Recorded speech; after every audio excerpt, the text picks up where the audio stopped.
Welcome to the Selling to Corporate podcast, where we're going to be challenging your sales beliefs around selling to corporate organizations and help you increase your bottom line profits every single month. I am Jessica Lorimer, your sales expert and guide in this world of selling to corporate companies, skyrocketing your company sales and making the impact that you really want in the world.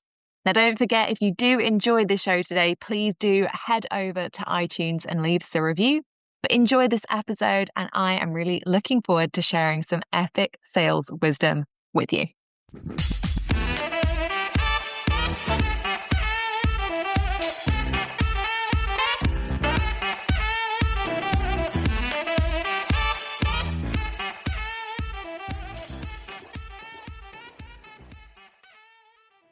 Welcome. We are here with another episode. I'm so excited because obviously episode, but also it's my birthday in a couple of days' time, which is always very exciting for me.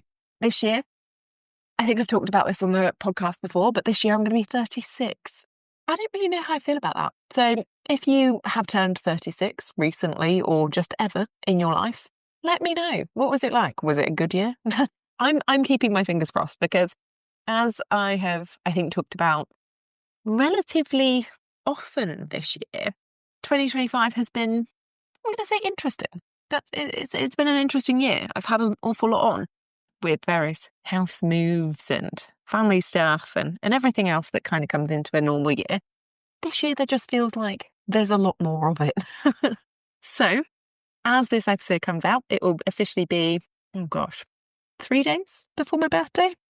I can't remember how many days it is between the 19th of September and the 22nd. How embarrassing. But it will be very close to my birthday, and I will be gearing up to celebrate for a birthday weekend. And by celebrate, I'm actually spending the day before my birthday doing a foodie 10K. So I'll be running 10 kilometers, and every kilometer they have like a little food and drink stop where this particular race showcases really good Yorkshire food. So they've got like Yorkshire puddings with roast beef and gravy and lots of really good snacks. So I guess turning 36 is going to be very different than turning 26, but it'll be nice all the same.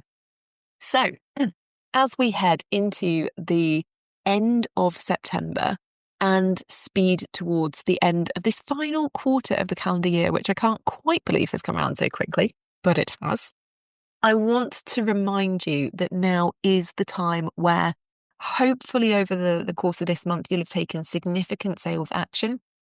Because obviously September is the best time of the year to sell to corporates, but it's also a really good time to set yourself up doing the fundamental activities from a sales perspective that you need to really create and fill your pipeline for the next quarter and into Q1 of the following calendar year. And that means that if you haven't focused on doing the right foundational activities in September, that you have got, 11 days to get them done. Because if you don't, you're not causing yourself a September issue necessarily. Where we are in this particular month means that what's happened has happened, and there's not tons we can do to change that.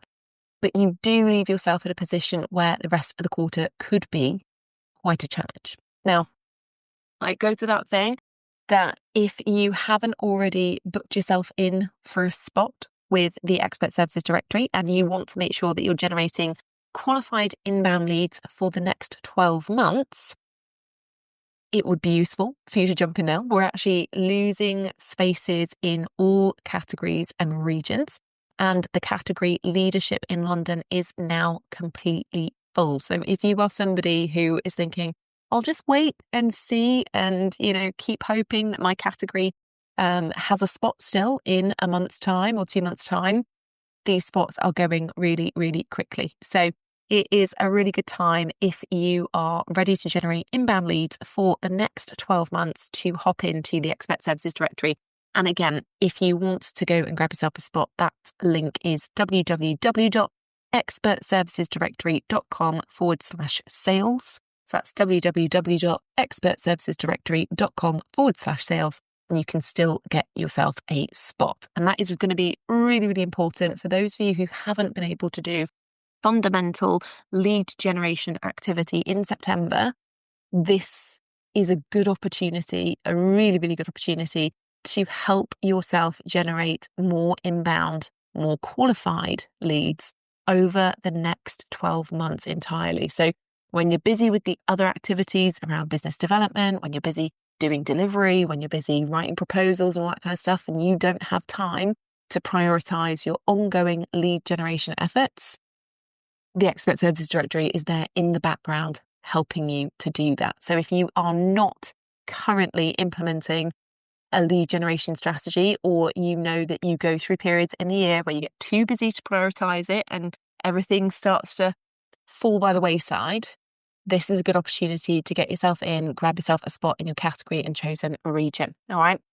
And that link again is www.expertservicesdirectory.com/sales.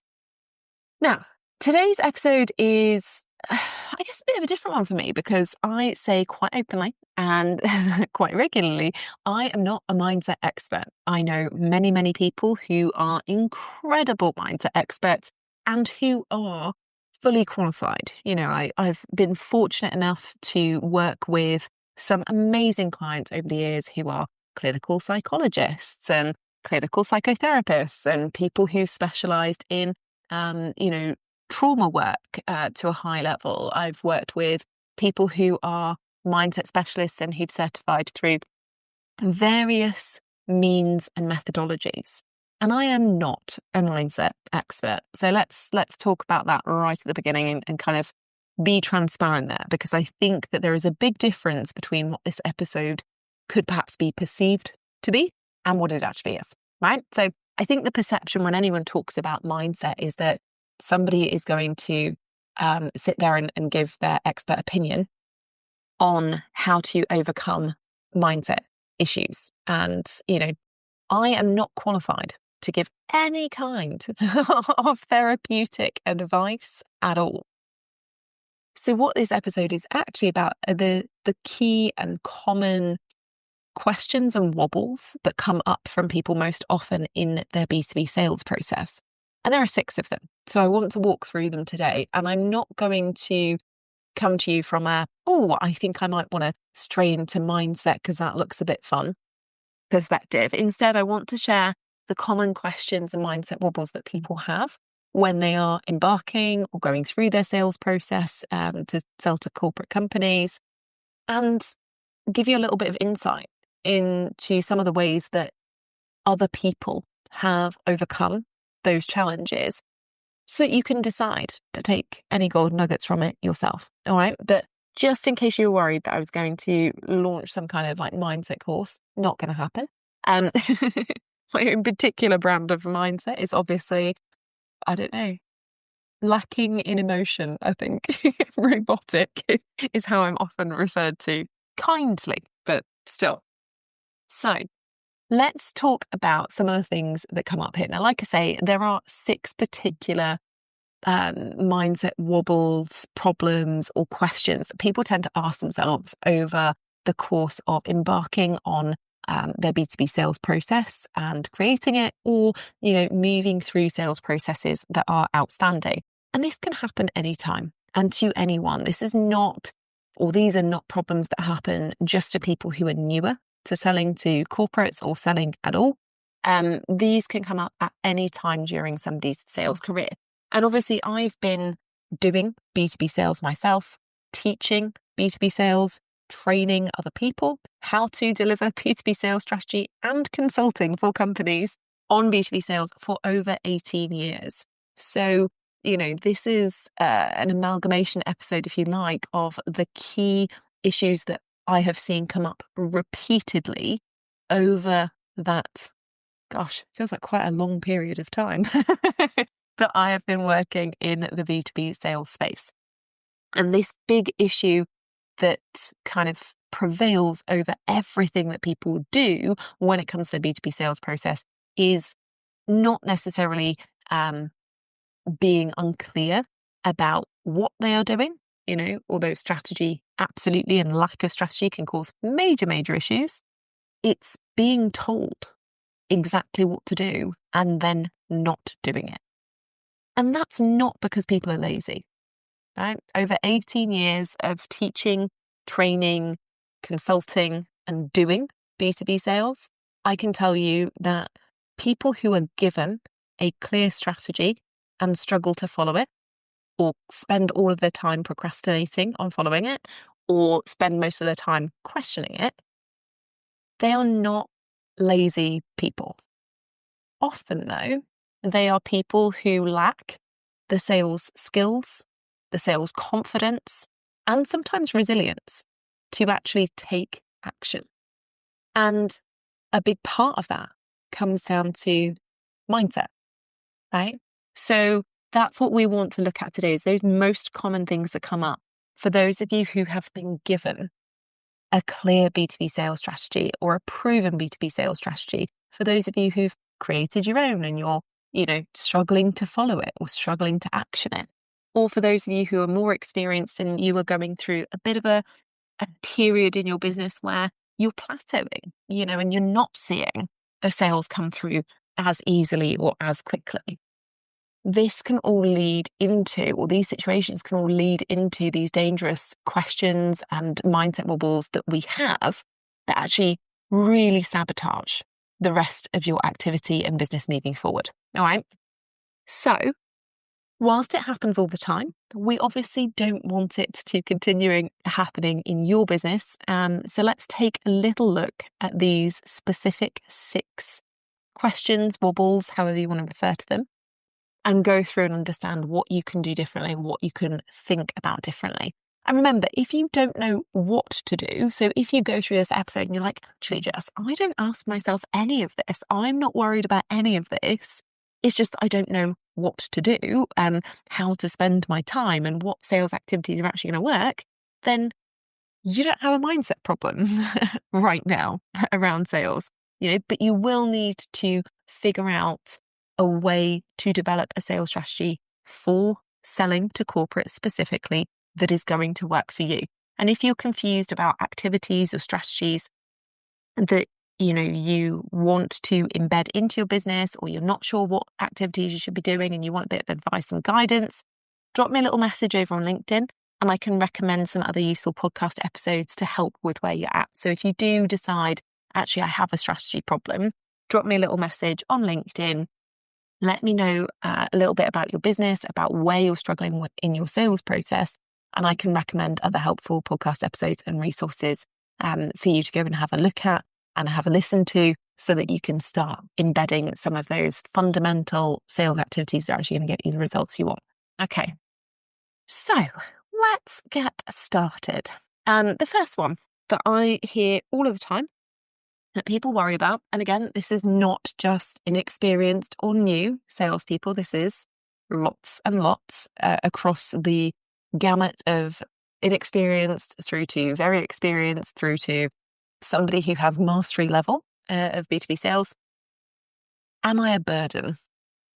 Right? Or I don't want to be a burden to decision makers. And this happens and comes up a lot. Usually, it comes up in your sales process when you are having to follow something up. So that might be following up a lead generation or an outreach campaign. It might be following up a proposal that you've sent out. It might be following up because somebody said they wanted to book a call with you and haven't, and then they've kind of ghosted you. So what can happen here is that instead of just continuing to follow up or finding alternative ways to restart conversations or finding, intentional or purpose-driven reasons to reach out strategically, people fall into this mindset of, this person isn't responding. If they wanted to respond, they would. I'm just clogging up their inbox. I'm a burden on their time. And I think it's so interesting because a lot of the mindset questions and wobbles that come up around B2B sales, I notice, are people internalizing the actions of somebody else. They'll say, I must be a burden because they're not responding. I must be, coming across in a particular way because the other person isn't doing this.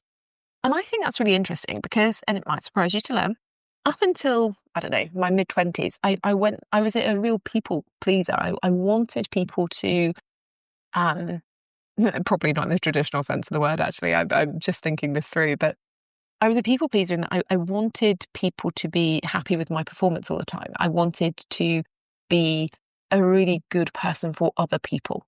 I was looking for validation from others. And that often meant I would take on, from a work sense, I would take on projects that far outweighed the capacity that I had because I didn't want to disappoint anyone.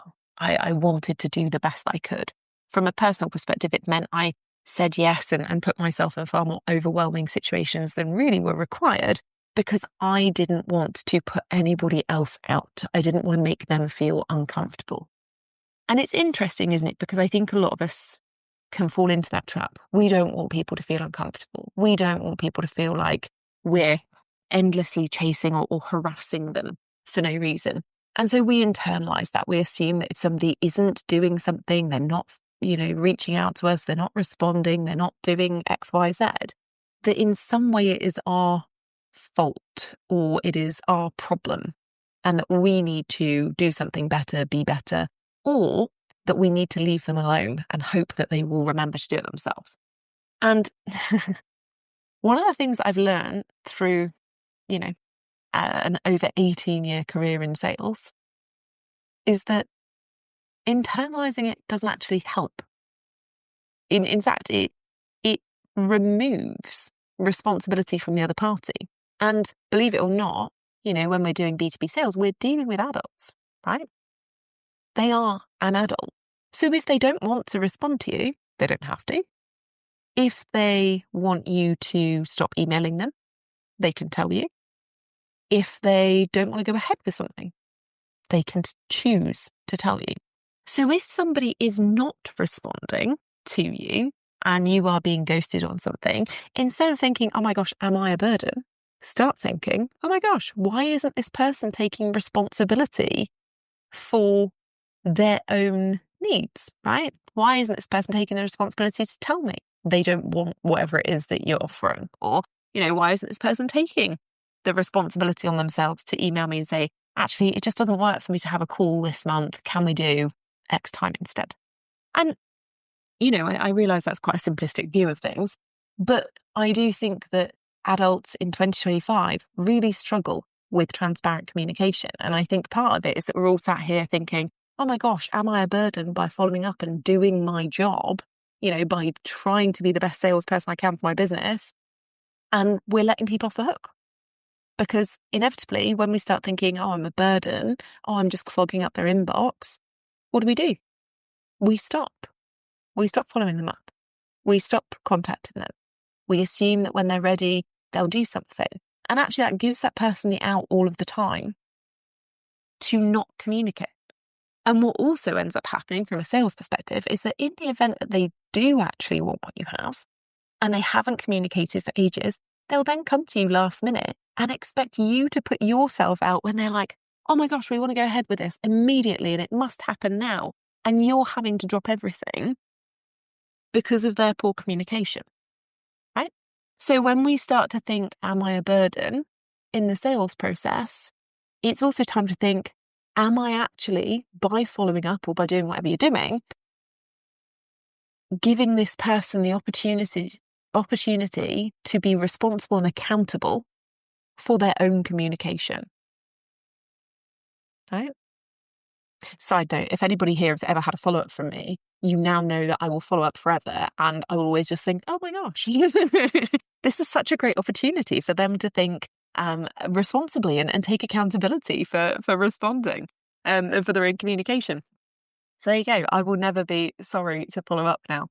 The other thing we have to think about is a mindset issue that is semi-attached to this. And I think it comes up during similar parts of the sales process. So again, it will come up often through following up, whether that's following up an outreach campaign, whether it's following up proposals, whether it's following up to get calls booked that haven't happened yet, whether it's following up for any other reason, or selling in general, right?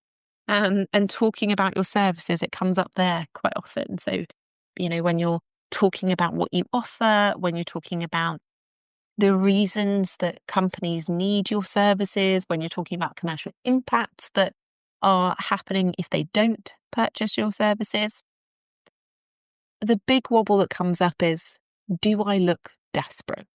Right? I think, if you're listening to this, maybe this is one where you're nodding and thinking, oh yeah, I've definitely thought that. I hear this a lot. This is not unusual. People, and this includes professional salespeople, just as an FYI, professional salespeople will say to me, Jess, I don't want to follow up again because it makes me look desperate. I hear entrepreneurs say to me all the time, Jess, I don't want to follow up again because, it makes me look like I just want the cash. And I think to myself, because I do not ask myself ever if I look desperate. That is not a question that I've ever asked myself. And really, when I consider my dating history pre-marrying Owen, I should have. In some cases, I think we've all got that awkward moment in our sort of I don't know, late teens, early 20s, where we think, nothing but regrets. But I don't ask myself, do I look desperate in my sales process ever? And the reason I don't is because my job, my only major job in my business, as is yours, is to be the best salesperson possible for it, which means actively selling my services to people that they are relevant to. And that means talking about them in the best way possible. That means telling people about them regularly. That means following up. It means managing people's expectations on the way that I'm going to follow up and regularity and all that kind of thing. So no, I don't believe that following up in a consultative way or talking about your business positively or talking about why somebody needs your services, I don't believe that any of these things make you look desperate. And I also want to just take a second to look at this question that comes up around, it just makes me look like I want the cash. Yes. Yes, of course you do. Everybody who is running a business or selling anything wants to be paid, right? Because when we are paid, we are able to then exchange value for that. You are able to go and deliver your services. You are able to pay your bills. That's the fair exchange of value that's happening there. So I'm not really sure why it's such a bad thing and why we always talk about it so negatively. Oh, people just think I want money. Yeah, obviously, because your mortgage is not paid in magic beans and unicorn fluff. It's just not how it works. So I think we have to start moving away from this do I look desperate mentality and actually start thinking, am I taking action strategically? Am I being consultative about the way that I follow up or the way that I sell or the way that I talk about my services? Am I putting the responsibility on the adult who is at the other end of the sales process to ask questions, to have autonomy around decision making, to communicate, right? And I'm not sure also, slight side note on this, why it is considered desperate to tell clients that you want to work with them or prospective clients that you want to work with them. Because people say this to me all the time, oh, Jess, I can't say that I want to work with them. It's like we all have to play hard to get in some weird business way. We have to create loads of content and hope that they realize how great we are. And then they're going to reach out to us themselves and then they're going to buy from us magically. Instead, it's like, well, can't you just tell them that you want to work with them? Can't you just tell them that you think your brands would really align? We moved away from this school of sales, or some people moved away from this school of sales years ago. And I don't really understand why, because it's also quite flattering for a decision maker to be told by somebody, hey, look, we'd love to align our brand with yours. We think we could absolutely add masses of value and transformation to the mission that you're trying to achieve. Okay? I've got one of my clients, Charlotte Foster, actually, she's been on the podcast, so I feel like I can talk about Charlotte. and her mission. But Charlotte is somebody who is a podcast producer and runs a podcast production agency for charities.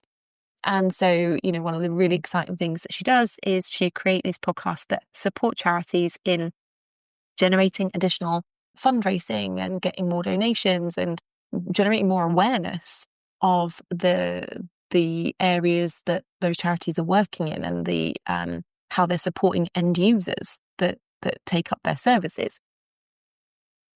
I think that's such an amazing thing to do, right? You through Charlotte's business and what she is doing directly, it's impacting how those charities that she works with are getting funding, are getting donations that they wouldn't have, are generating awareness that they wouldn't have had about their particular cause. This wouldn't happen without her being a part of that process, right? And I think that we have so many of those examples, certainly in the C-suite and in, the expert services directory now, as we're welcoming people into that. And I'm getting to see amazing listings from people who are doing all sorts of incredible work with organizations. I don't think it's desperate to say to companies, oh yeah, I think we'd really align. I think our mission really aligns. I think we can really expand the work that you're doing together. I mean, obviously it relies on you doing it in the right way. And again, this is where we have to balance strategy and taking action with mindset. But that's not inherently an issue. It's not a bad thing to want to focus on your revenue. It's not a bad thing to tell prospects that you want to work with them. It's not a bad thing to tell prospects that you love to build a relationship with them so that you can work with them in the future. These do not make you look desperate. These make you look like a consultative salesperson who actually is interested in working with their organization. That's a good thing. We then have, and again, these all sort of lead into each other. So, you might not make it through all 6. You might be like, actually, Jess, the first 3 have got me covered. I'm good. But in the event that you continue, they do all lead into each other. And I think the next natural question that comes up quite a lot, again, not just for inexperienced salespeople, I see this come up a lot with experienced salespeople who've maybe gone through some kind of drought in their sales process. So, sales have plateaued or they're not as easy as they were before. And it means that they start prioritizing every process down to a very granular level instead of running it in the usual positive way that they'd expect good outcomes. They're like, oh gosh, I have to keep an eye on everything. I have to chase everything. I have to, lower the price. I have to do all these things to make it happen.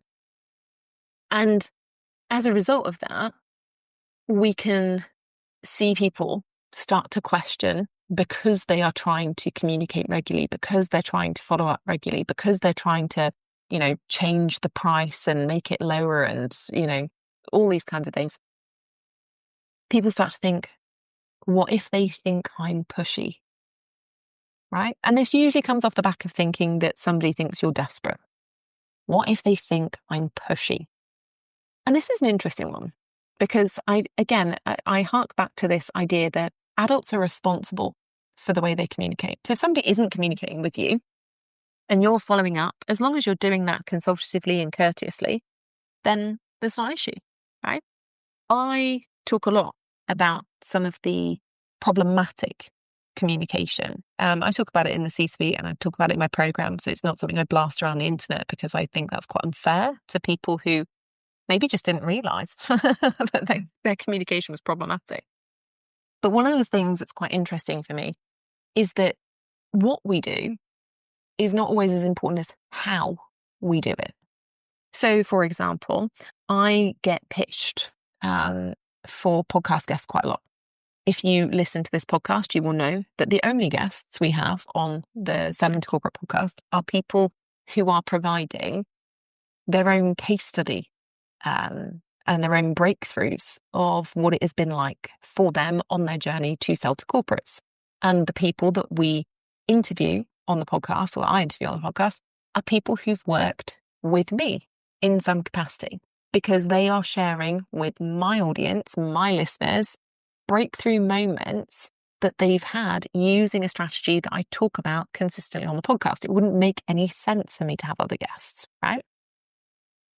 I didn't think that ever needed explanation, but I get a lot of emails from people who profess to have listened to my podcast. They haven't, obviously.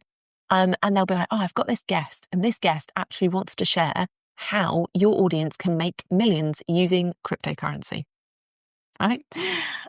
Or insert other area, basically irrelevant. And some people, even when I've emailed and said, we don't take external guests, please take us off your list, they'll keep following up with new guests, right? And if you don't respond, they can get progressively more rude, and they'll send versions of emails like, you're harder to get hold of than the Pope. Believe it or not, doesn't make me laugh when I've had it like 16 times in a year. They'll send emails along the lines of, if you don't do this, there's a puppy somewhere who's having needles stabbed into his paws. These are examples that I've actually had. Now, these I would consider to be problematic communication, and I would consider to be pushy because they're not relevant. They've been told, most likely, that they're not relevant, and they continue doing it in a way that is unappealing at best and downright rude at worst, right? However, if you, in your sales process, are transparent about what that process is and the process that you are taking a prospect through.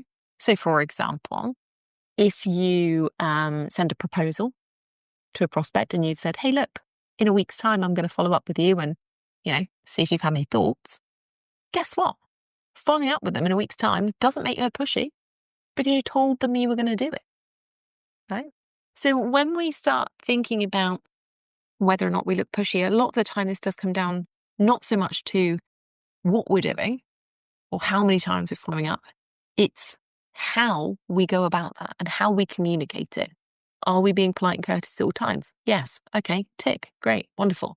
Are we being transparent about what our process is during our sales process or sales call so that they can agree to that? Or say to you, actually, we're not going to make a decision by X. So, you can follow up with us, but just so you know, it's not going to do anything, right? So them thinking you're being pushy is more likely to be down to communication that you're not sure how to formulate, right? And it's why in the C-suite, and in cold to closed and other programs that I run, we have clear templates so that doesn't matter how you feel on any given day, whether you're having a good day or a bad day, your communication is always courteous and polite and intentional, right? You don't have to think about it and procrastinate on it. It's all about how you choose to communicate and how you choose to do things, not what you're actually doing.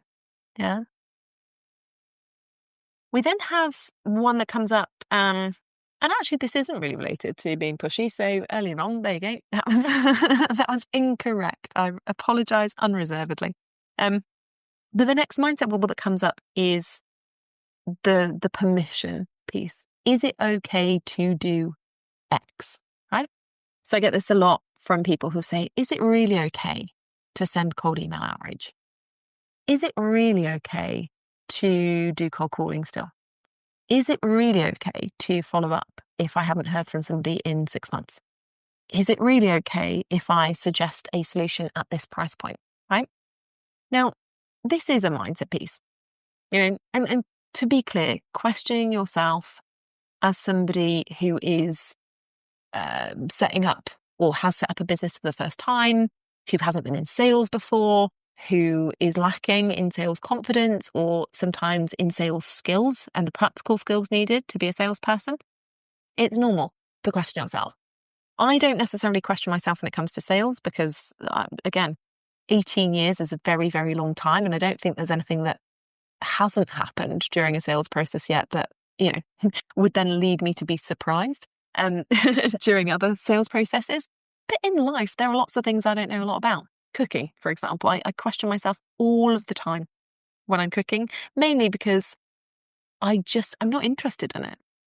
So, I do, if I'm having to cook, I'm like, oh gosh, is that bit of meat really cooked? Is it supposed to be that color? Should it really smell like that? Mainly because I'm worried about salmonella. Like, I've got no time for that. So it is normal as a human being to question yourself, of course. But if you are questioning yourself about the same things repeatedly, the same sales activities repeatedly, or you've been questioning yourself and therefore procrastinating on something for, 2 weeks, a month, longer, this suggests that it's actually less of a mindset issue, and more of a strategy issue, or a strategy not working issue, or a complete lack of strategy issue. And the reason I say this is not because, I don't think that people who question themselves, I assume they don't have mindset issues. Of course, they do. Absolutely. But actually, when we see this from a sales perspective, a B2B sales perspective, it usually just highlights that somebody is not certain of a strategy, or they're not certain what to do, and they're looking for reassurance rather than it being oh my gosh, I'm internalizing that I have done something wrong, or, I'm inherently not good enough in some way to do this task, right? So if you are questioning yourself and you're not sure whether you should send an email, whether you should do a certain activity, whether you should do a certain follow-up, whether you should do it in a certain way, you need to go and find a strategy for it from somebody who has actually got skills and capacity to give you advice, rather than continuing to think to yourself, oh, well, I'll just give it a go and see what happens, and then not doing that, right? Because this is the dangerous differentiator, I think, between mindset and strategy. When you are not certain of what you're supposed to do, and you don't have a clear roadmap, and you don't come from a sales background, it's very, very difficult for you to get the right strategy the whole way through. And that in itself causes mindset issues, because if you're not executing a strategy that works, guess what? Your sales aren't working. And then you get the other mindset issues around, okay, well, it must be me. Is it because I'm desperate? Is it because I'm, pushy? Is it because I'm doing something else wrong?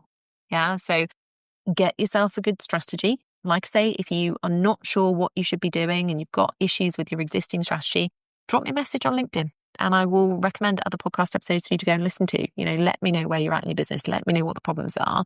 And I can recommend other podcast episodes and resources for you to go and listen to and have a look at to get you going and give you those next stages, right? Now, we also, and again, I think this is off the back of, is it okay to do X? We've got another reassurance issue. And this is around the question, what if it doesn't work? Okay. So I see this a lot from people in sales, and I see it a lot more from people who are not currently getting the results that they want. Successful salespeople, whether it's professional salespeople in teams that I'm working with, or whether it's people who have set up a business and who are now selling consistently to corporates, they don't ask me, what if this doesn't work? Right? So I can give them a new strategy and say, okay, cool, test this. Okay, cool. Now that you've got a good set of skills around this particular strategy, let's add this in. Let's do something that's a bit more advanced. Let's try this instead. Let's have a look at this angle. I can do that. And they'll go, okay, great. No worries. People who are not getting the results that they want to currently, and people who are not making sales consistently, or people who are going through drought, they'll question everything.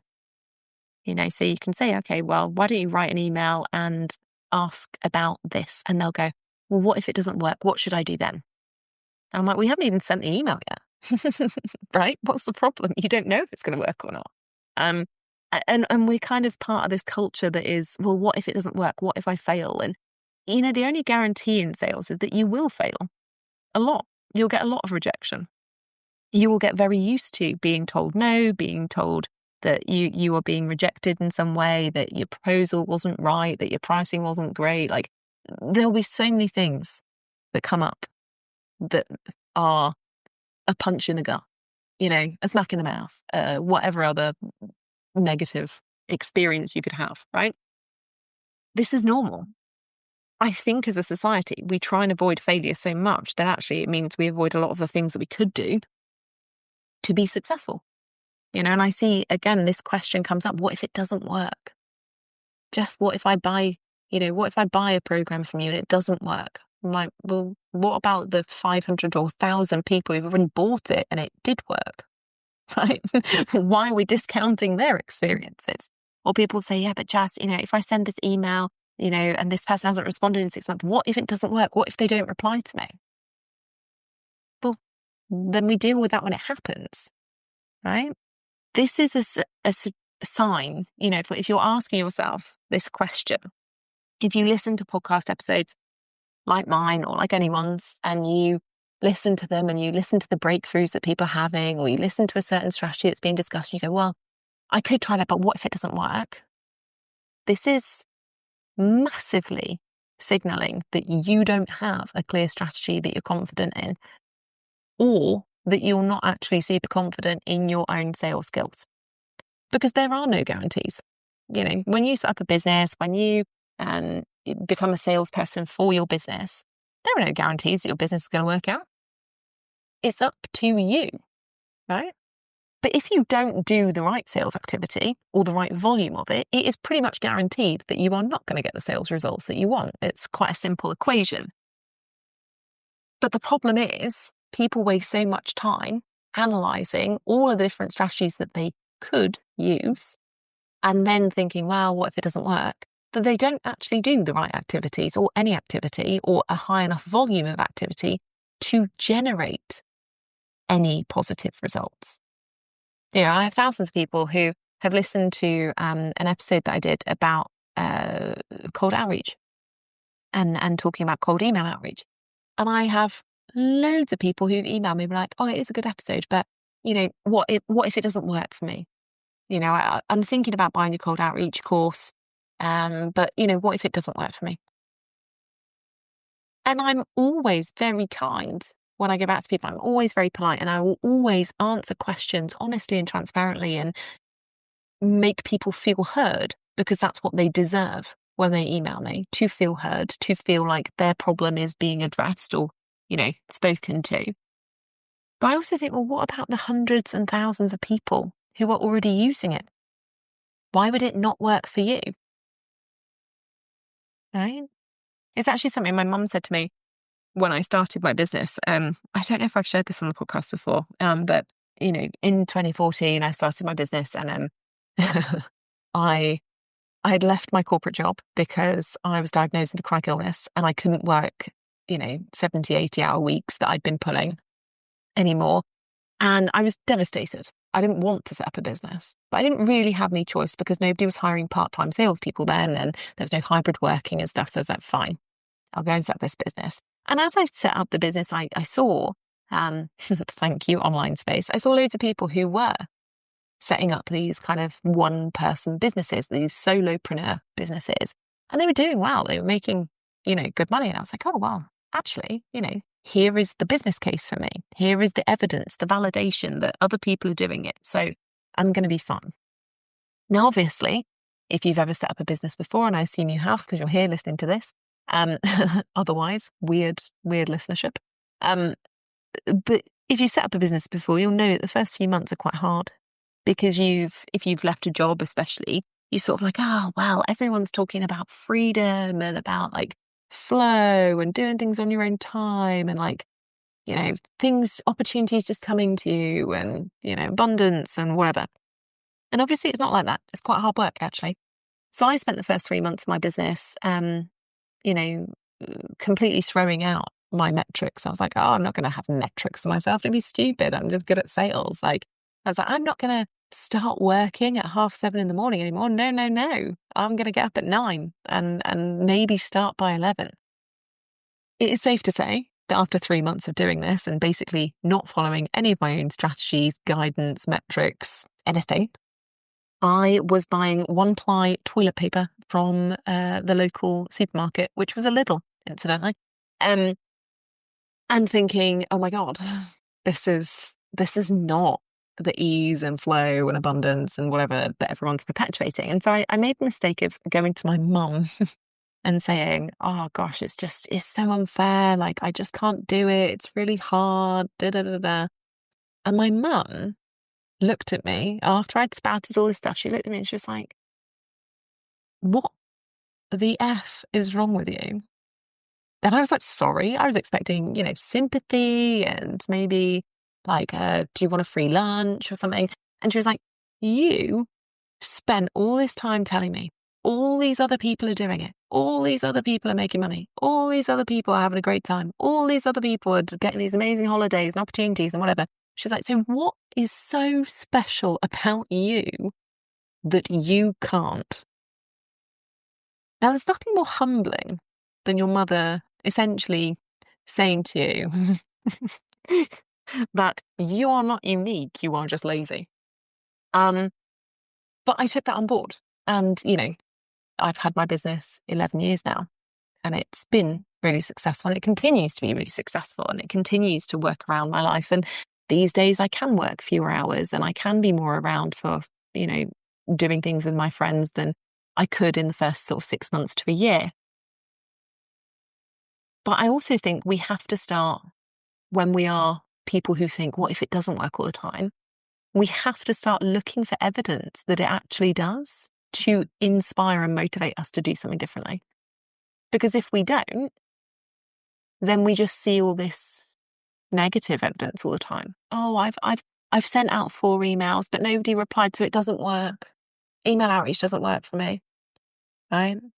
Oh, I've messaged 2 people on LinkedIn, but they didn't respond. I'm not going to send a follow-up. It just doesn't work. Oh, I've tried selling to corporates. I've sold a couple of lunch and learns, but they just feel like tick box exercises, and I'm not making big money, so it just doesn't work.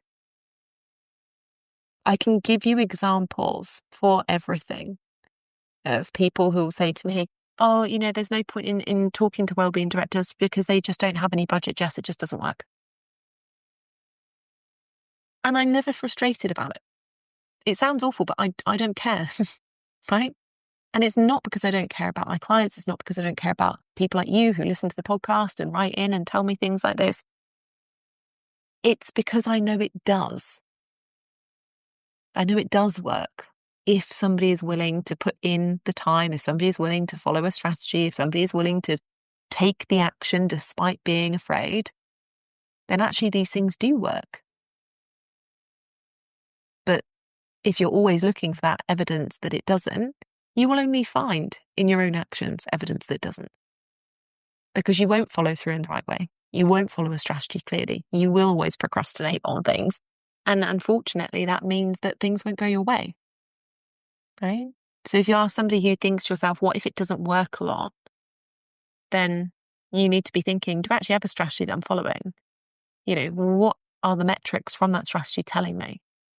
Do I actually follow everything that strategy tells me to do? Or am I adjusting it for things that make me feel more comfortable? In those questions, you will find answers that you're looking for. And again, if you are somebody who struggles, and you need to know what your strategy should look like or how it should be adjusted to make your results better, drop me a line on LinkedIn. Tell me what's going on with your business. Tell me what's going on with your sales strategy. And I can recommend other podcast episodes and resources that can give you a hand, right? And finally, number 6. And this is not a mindset wobble as such. It's an event that sparks a mindset wobble.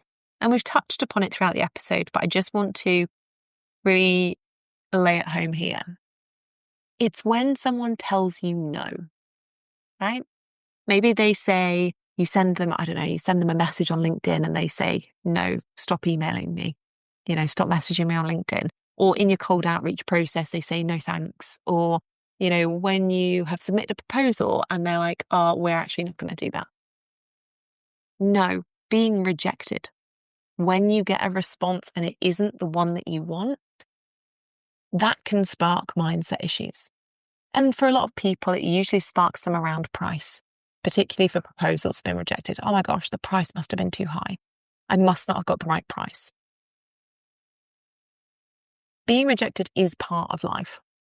It's also part of sales. It's a lot of B2B sales.